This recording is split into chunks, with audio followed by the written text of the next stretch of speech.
Hey guys, welcome to Business Makers. Today we have a very, very special episode, and I thought you were going to say special guest. well, we do have a special guest, but you're not just going to be a special guest. You're probably going to be a reoccurring guest for the unforeseen future, and I'm excited about this. I made the cut.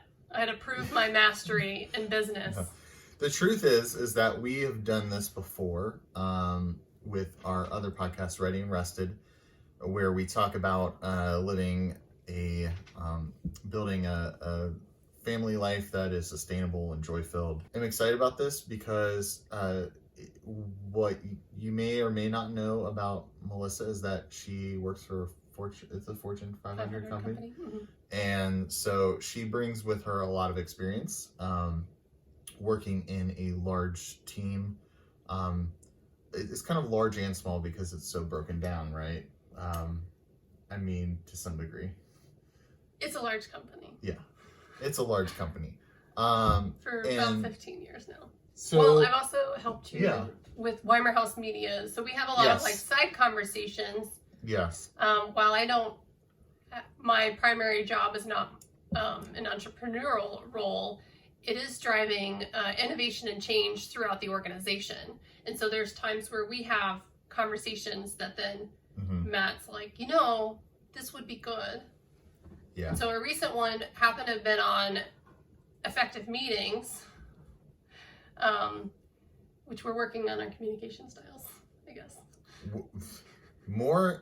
So Ready and Rested will return. And we will probably get into some of that as far as communication styles and that stuff. But yeah, we were having a conversation about meetings, and I think we both actually, it's easy for me to think that I don't have as much meeting experience as you. Now, I would say toe for toe, like you have your hours in as far as meetings. Well, like leading, organizing, having, global people having to fly in and lead a workshop kind of thing. Yeah. To the one-on-one, to the, right? But I would say as an individual, if you meet with people, how effective you are at meeting with them can vary, even if it's on a personal level. So you could be just getting coffee with a friend. Yeah. But in a sense, you are meeting someone. And how you approach that meeting totally can vary. Yeah, and so Melissa and I both, I think when I look back and reflect on some of the experiences I've had in meetings, one of the things that pops up that we talk about probably reoccurringly is we were going to a church for a while that was very committee based, and there was a committee for everything. And we were in a lot of meetings. We ended up finding ourselves in a lot of meetings. It was more meetings than doing, and that is a trap. Yeah. And that was definitely one of those experiences. Aside from that, I have been also in church leadership where I've been in meetings before. And I think currently right now I'm doing... I was doing a lot of discovery calls. I'm kind of dialed back from those a little bit more, but I think even in the sense of doing the podcast interviews, there's a lot of that. In a sense, it's a one-to-one kind of style. I wanted to talk first of all about. Well, actually, let's go into some of your experiences with meetings and how that journey's been like. I don't know, some of the stories will come out in the examples. Yeah, they might come in examples. So I can say, here's a story I have of meetings. When I was interning at my company, I was in the purchasing organization, and I guess socially awkward Mel as a college student. My first meeting was with a supplier, like partway through the internship.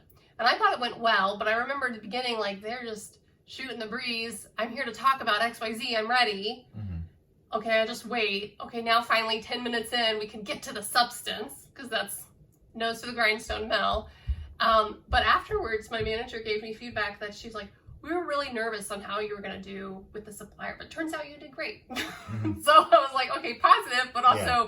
what kind of image was I bringing to the workforce, about my ability to work with others, right? What types of meetings have you encountered at P&G? Like, is there categories for these meetings? Yeah, I mentioned like one-on-ones. You Mhm. could have repeating like core team meetings.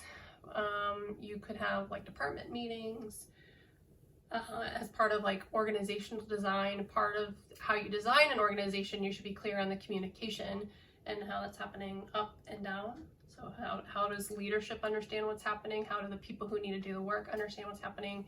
And then making sure you're progressing on what the goal is. So there's different meetings that are like driving at that, right? But there's also different structure where like a workshop or something. So if you're in discovery for a project or you're trying to design it, just meeting once a week for an hour, you're not going to get there, right? Because by the time you start moving pieces around or, the ideas bouncing around, then the meeting's over. And so that's when a workshop would be more appropriate, whether it's a 4 hour, like a half day, full day or whatever, to then really tackle the topics. But as I've, learned, like people's time is very, very valuable. So if I'm asking people to give up 4 hours, even just 4 hours of their day to be present and tackle this issue, then the time needs to be really effective, really clear on the leadership on why I'm asking their people to show up. And then at the end, we have to have clear deliverables. This is what we finished. Look, leaders, aren't you glad you invested your people into this meeting? How have you, what are you, I'm sorry, I'm going a little bit off script. Did we mention like why meetings are important? Yeah, why are meetings important? So an advice I normally give to new hires into the company, right?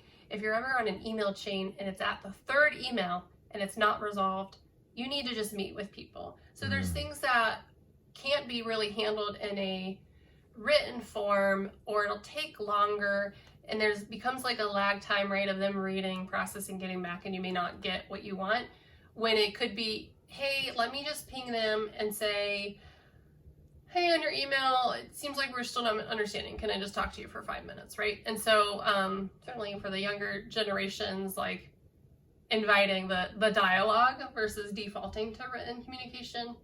And it doesn't have to be chat per se, right? Like, so you could reach out by chat. Let's set up time, right? Yeah. But that's generally my rule. Is if it's 3 emails in and you're not getting anywhere, then you need to talk to the person. I have a few questions. So one is, like you talked about department meetings, and there's another kind of like core team meetings. Yeah, core team. What are we talking about as far as size in those meetings? I think the size should be what is needed to be effective. So I'm not going to give you a rule of thumb. Yeah. Departments, if it's for the objective, so it comes back to what's the objective of the meeting. If the objective of the meeting is that the department shares its results to its 1-up or 2-up leadership, then generally you're inviting nearly everyone in the department. Yeah. Who has, like, so it's a scorecard or whatever. Like, if they own a metric on there, whether it's green, like it's successfully being done, or it has issues, everyone needs to be present. So when the leader has questions, the person who owns that result can explain what's happening and what they're doing about it. Core team meetings, that one I'll just comes back to your objective of the meeting. So in the innovation space I'm in now, we're trying to bring new technical solutions as well as transform the work process and organization. And we're now at the point of adoption. But by core team, our objective is each week to the key sponsor of our program, that she's aware of where we're hitting issues, and she can help break them or give direction quickly. Okay, so what do you mean by key sponsor? Because there are some being married to Mel for this long there's some terminology that her work has that sometimes kind of goes over some people's heads, but who's the person accountable okay. for the results of the program? Okay. So,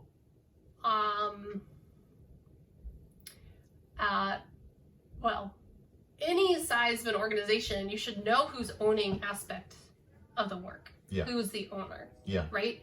And so as things get bigger, then you might have a higher level person who's, at the end of the day, going to be held accountable on, did this program achieve its results or not? Did this manufacturing site achieve its results or not? Like whatever that may be. So in your work, because you're a team of one, you're the owner, right? But if you get into scaling where you're leveraging maybe a copywriter, maybe you're leveraging different aspects of the team, you might have a weekly core team meeting where you're having, if you're working with the same contractors, that they come and share, and you're actually now the recipient of how are we progressing on this campaign. Yeah. Susie, you tell me, your scope of ownership. Tell me how it's going, right? And then if they're like, oh, well, it could be better, but they don't really have the space to make it better. They might have the recommendation, and you might see, oh, if we tweak X, Y, Z, or actually, I'm glad to know that's the barrier. I know about why. Let's pivot. Yeah. And so the intention of the core team meeting is who's the core. I don't know. It's like the cogs in the machine. Get it running, and then you really need to have someone who's the one owning it that can help address the barriers and set direction.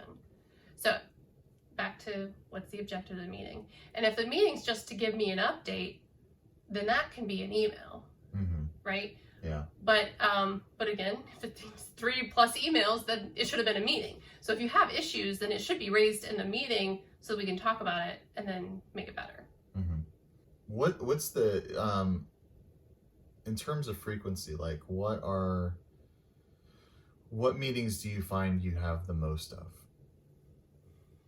So there's people who are in operational roles have even daily meetings with a plan or whatever, because they're making different choices. And so this is where management, who's the owner, right, to give direction to what needs to be done differently.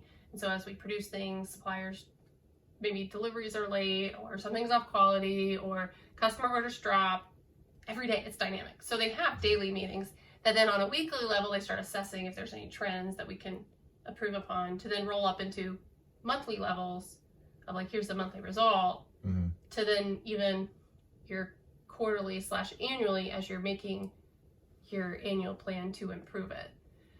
So if you think about an operational landscape, that these key citizens of the company are driving this work forward, what I'm doing on the side is to help them. Right? Yeah. And so, no, I forgot the question.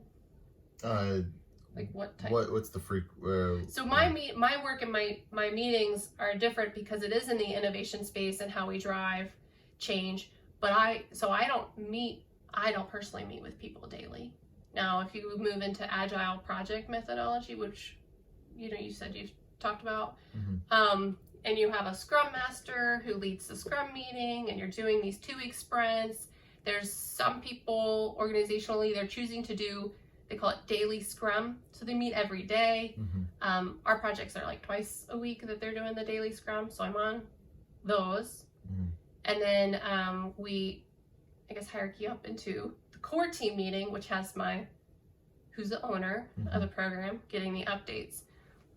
But then monthly, we have a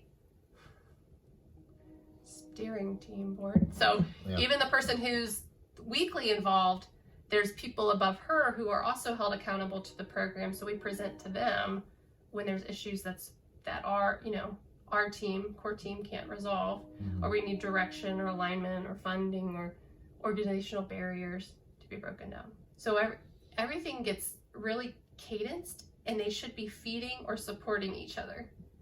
I like that. You've gotten into like the 12-week plan, right? 12-week year. 12-week year, and so there's something to have what you do daily you're striving through in daily efforts to roll up into the weekly assessment that rolls into the monthly review. Do I need a step change that can culminate into the 12-week result? Yeah. That then at the end of the year, after 4 rounds of 12 weeks, where are you at? Yeah. Right? And I think there's a beauty in that cyclical aspect. And when you have meetings with yourself, like I have planned for my week. Yeah. And so in that, it's not just this week. I look out 3 weeks and then assess how am I progressing on what needs to be done, what are upcoming deliverables, so then I can make sure in my day gets blocked out as needed to tackle those things. Yeah. I'm so glad you said that, because I think to bring it down to the ground, one of the things, like for somebody like me that's a solopreneur, or even, I'm hoping in like the next few years maybe to have a few people on a team. I think what you deal with, because what I've gathered over the years with the organization you work for is that because it's so massive, it's working on such a granular level of like all the little details that some people just, when they see a product at the store, they don't think about, and I think that importance of having meetings with yourself and thinking of it, and even going back to the 12-week year, is you're breaking down kind of the frequency of like those check-ins with yourself. Now, do you think there's a certain point where there's almost too much frequency with some of the meetings that you have? Like, I have a good story example of this. There's a space where we're trying to create new standards and engage, like train up the organization, etc. And so we're on like a monthly frequency, but of course monthly, and that's only 12 times a year. So one could think, how are we going to get the work done? And one person proposed, should we meet more frequently? And I was like, dear God, please no. Let's not meet, because the problem isn't we don't need to meet more, we need to do the work. And so sometimes it can be hard to be solo doing the work, like here, go to your corner and go write something and we'll see if we agree with it, right? Like that's just challenging. And also, who likes to do homework by themselves, right? So I like to think of it, it's just more fun when you have a friend, break out into sub teams. So go, you two pair up and you're tackling this task, and these two pair up and you're tackling that task. And so that way, the next time y'all are sharing your work, and we're going to review it and finalize it in the meeting, and we're done, right? But y'all need to do the work. And so if it wasn't more meeting, it was, you need to do the work, right? And so I do think there could be a danger if you're meeting and it's not effective. So even my core team meeting, when I picked up leading the program, they were meeting 3 times a week, and I didn't understand why. So we simplified it into just once per week.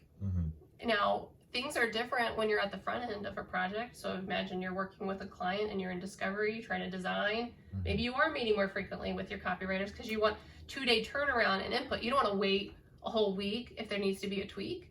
But when it gets to the point where, no, we have our copy, we have our things, we're now running the ads, like that's a different view. Or we're just setting up the sales page in the funnel, like that's a different point than when you're trying to fine tune the image and the copywriting. You know what I mean? Yeah. And so that could also be dictated, because it's back to like, what's your objective and the direction setting aspect. If the direction's clear, intention, then go do the work. Getting down to like the nitty gritty, like what are some things that you found are characteristics of like a good meeting, like a successful meeting? Clear objectives. What are you trying to accomplish? Everyone should understand their role in the meeting. And sometimes we talk about gives and gets. What's that person providing to the meeting? And what's that person getting? What value are they getting out of the meeting? Because if you ever find like you're having a meeting and people aren't attending, that's probably what's broken. either the objective's not clear, and then they also don't know what they need to provide for you. And then as you're looking at your invite list, if you're like, I don't know what I'm getting from them and giving out, maybe they just want to be informed, then maybe they just need to be copied on the meeting summary or whatever, like a different communication channel than actually sitting through the meeting. What I also find helpful is meetings are great for dialogue and discussing. It's not great for you to verbatim tell me something, right? So if you're going to tell me something, well, I'd rather you tell me that ahead of time, in at least 2 working days before the meeting. You send out the pre-reading, and it's my job as a participant to consume the pre-reading, so that when we come together, the 30 minutes is now discussing what you wanted to talk about, rather than time spent of me reading what you wanted to talk about, or you verbatim telling me what you wanted to talk to me about, right? Yeah.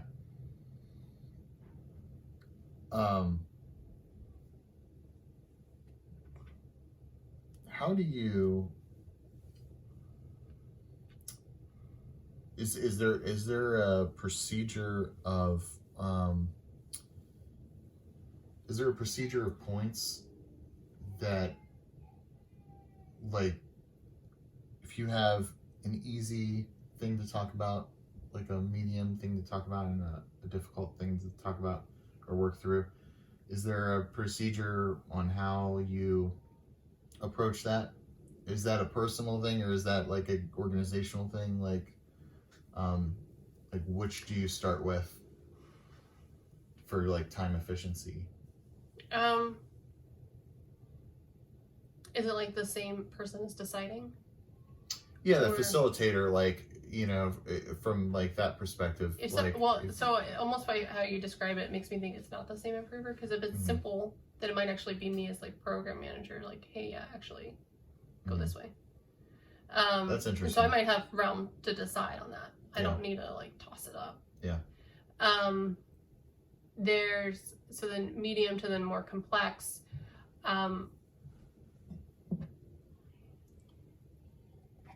Querying the landscape, understanding, especially as it gets more complex. So there is, my project's proposing a radical change in how we do some of our work. And so right now we're querying the landscape. We're making sure everyone has a space to provide input on pros and cons. Yeah. Because as you mentioned, the work's been sliced up. Not like we're operating strictly in silos, but like our perspectives are split. There's not someone who can give one holistic answer on what we should do. So we need everyone's input to understand what we should do, and then be able to provide that up for leadership. If someone's going to be finicky or tricky, or what I like to say is passionately engaged and very technically understanding. That's a nice way of putting it. Well, so they know the material well, and so they're going to challenge you. Some of that might be better. Hey, I value your input. Can we just meet ahead of time? I just want to make sure that like you and I like are on the same page as we go in this meeting, that if there's any answers that my content didn't provide, that I can adjust prior to that meeting. So it's almost like a pre-meeting before that meeting. But that's also understanding who's your audience. Because I also know some people just prefer, you know what, I don't care. I'm going to show up to the meeting, not going to send pre-reading, and I'm just going to drop the grenade and let y'all figure it out. And I'm going to watch the chaos that happens. And I don't think that's effective. I don't think people feel good when there's just a lot of conflict in meetings. And so like my style is to, even if it's not deciders, I might lean on a friend who has more wisdom, or they're not in my space, so they'll catch my acronyms or something that's confusing and help me adjust the content appropriately. Yeah. Because I had heard, I was listening to a podcast that was talking about like starting with like, maybe that's interesting that, and it makes sense for your organization that some of those smaller things would just be kind of offline, so to speak, and they'd be taken care of at a different time. But I had heard that for like, you mentioned something about communication prior to the meeting. Like, what is there a priming process that gets people ready for the meeting? So the meeting invites, I like to specifically say objective or the objective, and I have to fill in the blank. Okay. It forces me as an organizer to be really clear on what I'm setting out to do. I commit when pre-reading will be out, and also setting the expectation that they will consume the pre-reading before the meeting. And then I have to follow through on what I say, right? That I'm going to keep to that objective. I'm going to send out my pre-reading. Yeah. I don't know. I feel like there was other. What else? Can you repeat your question? Is there like a priming process that prepares? Yeah. So even like with the leadership reviews that I'm talking about, like for these innovation projects, is we do have a project charter, and we've declared that they are our sponsor board. So it's been written down what the project is set out to do, why we're doing it, what's the value, bottom line for P&G as a business that we do this work, and then the sponsors know that they are accountable to this program. And so if you see, like in the charter, we also talk about all the resources who need to do the work. So if you have resources on your team, their management line needs to be on that. I feel like this is like way more than, I don't know. That's okay. No, yeah.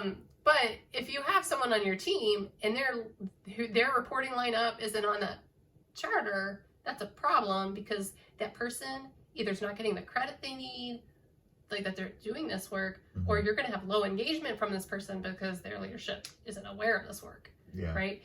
So it's making sure you have the right project structure. Who are all the resources you need? Therefore, who are all the people in leadership who are accountable for the results? So that when there's issues, you've already know who they are, and they know the role they need to play. That's, you said something about participation. That's something that I've started to realize. I was watching a video on leadership the other day that was using Ted Lasso as an example, and how he had the ability to make people feel part of the team, and like particularly ironically with like Nate, how he, like, one of the first episodes, he kind of comes in and kind of acknowledges him, and he's like, oh, you remember my name, like, and I think that's something that I've noticed when I've been in a good meeting, when there's a sense of participation and like buy-in to what's going on. Have you found that helps, or even the lack of hurts the meeting? Well, so if the objective is X, and you have people who violently disagree with that objective, it's not going to be a very effective meeting. And I have had projects where the different function, like areas of ownership, like fundamentally, even my sponsor board wouldn't agree on what it needs to be. So no wonder my team isn't able to deliver it. So a little less like warm and fuzzy, but like if they're not in agreement on it, I personally struggle when emotions rise in meetings, whether it's my own or others. And so at the end of the day, it's just soap. Like at the end of the day, it's just work, right? Like these aren't life and death situations. And so I enjoy meetings where there is humor and we can poke fun or send gifts. GIFs, not gifts. Yeah. But, Not presents. Not presents. But that can help keep the meeting be light, enjoyable, space for everyone to have a role. So if like the objective, like what's the givens gets, well, everyone should be clear on like, well, why do I need to listen to Matt in this meeting? This is my idea. And then like keep interrupting you. That's not fair. Matt's bringing a perspective and we need to listen to that. And so I do think there should be a meeting facilitator who's helping to get everyone's input. And I think to be a great facilitator too is acknowledging people have different ways of processing information. And that is where pre-reading is powerful, is like maybe for me, who's an external processor, you give me information, within 10 minutes, I'll start telling you, I read it, I can tell you what I think about it. And you might be, Matt, more of a internal processor, where you get sent the material, you won't know until 5 hours later what you really think about it, and now you missed your chance to contribute to the dialogue, right? Yeah. And so that's where the pre-reading is helpful. Not everyone, people benefit differently from it, but Yeah. certainly those who do take time to process, or if it's a more emotional, heated thing, that they can go through that emotional roller coaster, not in the meeting, Yeah. right? That now we can discuss and be neutral about it. And so I do think pre-read can be really powerful. To be done consistently does take discipline. Mm-hmm. That brings up a really good topic of hybrid and virtual meetings. Like, so, because I'm thinking about like with the ability to have chat, to be able to. I've even witnessed you sometimes being able to talk to somebody within the meeting and be able to kind of, if there's like a thought that's like, hey, this is probably not something that needs to go out to the whole group, but it's like, Private hey, things. you know, Yeah. I just had this random thought, like, how was your journey with, like, since COVID and I think the biggest barrier is actually the hardware that's in these rooms. Mm-hmm. So when people are in person and then the phone audio is bad. So then if you're attending remotely, you can't hear everyone, or only the speaker can be heard because like the main facilitator, but then all the other people who chime in, they're not being heard, can be really detrimental. So I do think the hybrid meetings are a challenge in that the facilities needs to step up. Yeah. And so based on some rooms, it's better done than others. I do think when I've attended so if I've been virtual and on the days where most people are in, other than the hardware side, I do think that there's, because everyone's gone through COVID, there's more of an awareness of, oh, so-and-so raised their hand online. Like someone's going to see it, or like, oh, someone dropped in the ping that the screen stopped sharing, right? Like that it's going to get caught. So you feel like there's space for you to attend. If you are a facilitator, you can be intentional on like, oh, and folks, anyone on the phone? And so you give room for them to have a space to talk. So the hardware can be really detrimental, right? Yeah. But other than that, I don't think it would have gone as well from pre-COVID, possibly, at least for some of these meetings. But I talked about the operations and daily calls with the plants, etc. Those have been virtual, / hybrid, right? People in a room in the plant, people in the room in downtown Cincinnati are talking to each other, right? And so they had to deal with the virtual aspect. That, and like that idea of acknowledging the virtual people, if it's like a physical meeting, if there's a hybrid meeting, of acknowledging that there are people, maybe even if there is a kind of Q&A section of acknowledging the chat section first, to be like, hey, you guys are present, you guys are part of this. This isn't, just like your secondary citizens in this meeting, What about one-on-ones? So, like, I know for myself that that's something where typically if I'm like meeting with a client or somebody, I will kind of start out just getting to like check in and see how they're doing, like a little bit of personal. Do you have any kind of tips on like one-to-ones? One that I'm working on getting better at, and there's someone in my mind I failed to do this with, is making sure to do a getting to know you meeting, and not just jump into let's do this work together.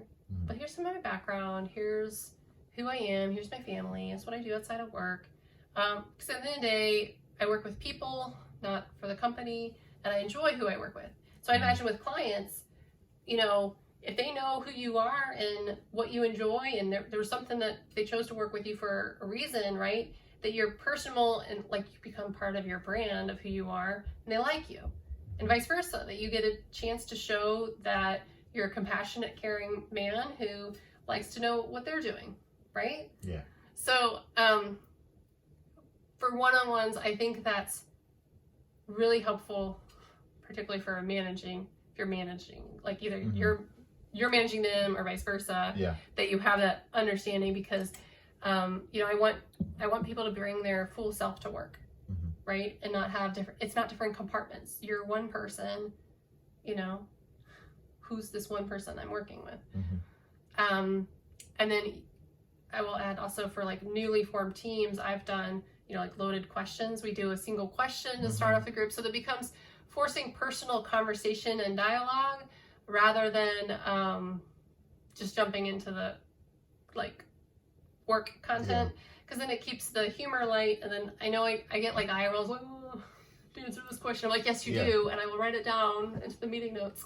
But I've seen other people do it by like the meme of the day is this, and then it gives everyone a chuckle. Like, it's back to like, how do we not make it so serious? For the one-on-ones, is this like a managing line, or just if you just have one other person? Managing, I would say, yeah. I heard it recently put, like, to kind of link this with people who are solopreneurs. Somebody said recently that once you decide to go into an entrepreneurial career, what you're then doing is you're now the CEO of your clients are the company, like, in a sense, like they're the people you're answering to some degree. So for me, I feel like meeting with my clients, meeting with the people I collaborate with, they are kind of like the organization to some degree. And so, yeah, I would say in a managerial kind of way, like one-on-ones. Because I had a great experience with Crossroads when I was with Crossroads interning. Highly influenced. Where, yes, highly influenced. Where we weekly we would have, it was like a nice frequency of weekly, because I feel like too many one-on-ones from the manager feels like you're overseeing. I wouldn't do more than one, and then unless you're having a performance slippage, and then in which case it might be Monday, we're agreeing on the direction setting. This is what you're doing this week, and then it becomes like, Friday, did you deliver? Which that would be a rotten place to be. For clients, I kind of understand that analogy. I'll just say for like ownership's really important, of like who owns bringing in the content. And so typically the direct report, the person reporting into you, would own their topics. Now, as a manager, you might have things you bring, but that individual, like, it should be seen as their time. And what I try to do with my direct reports is that it shouldn't strictly be, here's your work plan, let's talk your work plan. There needs to be space on some cadence of where you're talking about career plans. Where do you want to be in 5 years? How's like midpoint, we're at that right now. How have you done the last 6 months? What else do you need to focus on to finish out well for the next 6 months, right? And so there's some cadence, and HR does a great job of guiding that. For your clients, I would see you own the content. What is your objective? And I think they're more working sessions, or they're your sponsors, than more of like a one-on-one.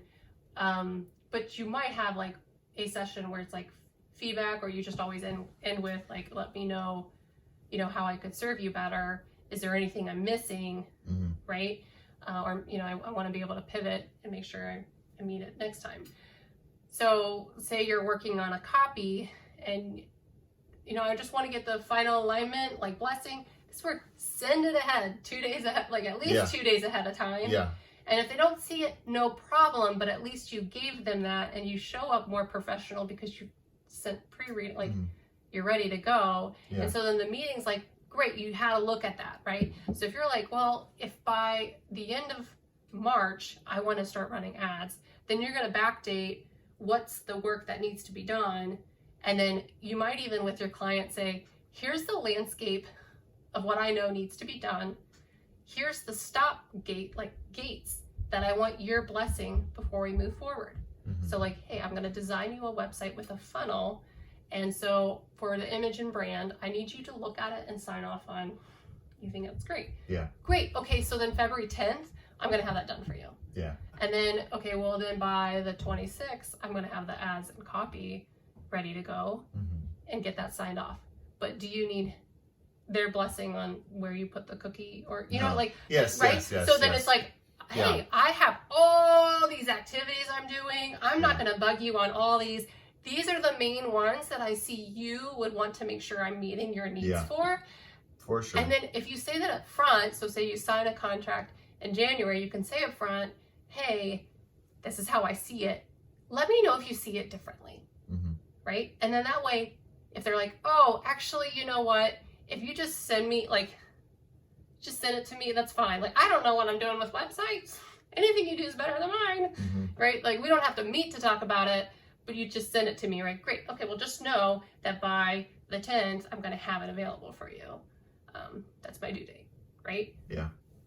There's a push and pull of our